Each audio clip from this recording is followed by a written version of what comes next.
Why aren't we demanding that change?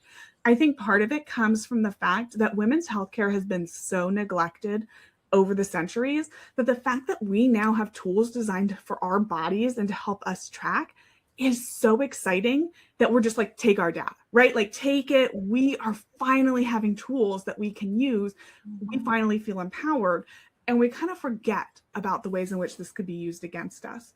And so that's kind of, as we're moving forward in women's healthcare, yes, it's great to have these tools, but because we're getting more and more companies into this field now, we typically will have choices, and we need to be making sure that we're making the right ones because, as you said, Melissa, right, we're not just hurting ourselves and our own data if we're being, careless with who we're giving it to.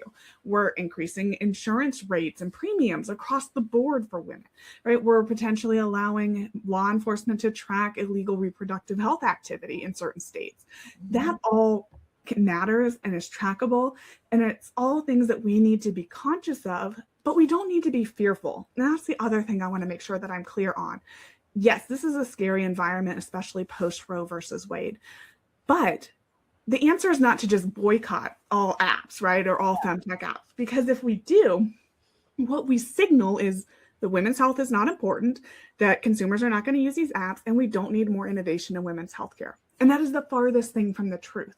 Because, really, women's healthcare gets so little funding as it is that we can't afford to simply say we're not interested in solutions.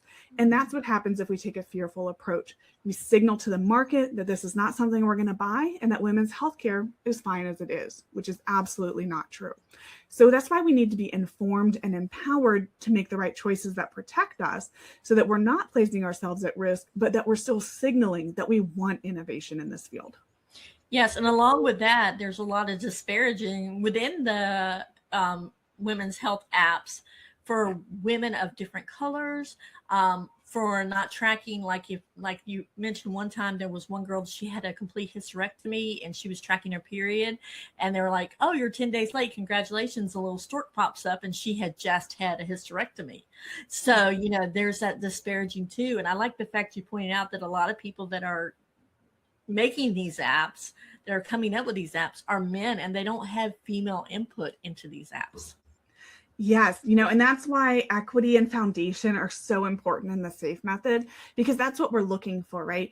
Not only is it about our privacy, right, and our health data and what's happening there, it's also making sure that we support solutions that are going to be inclusive of the entire female population here. Because if we don't, what happens is exactly that, right? We get apps that make certain assumptions about women.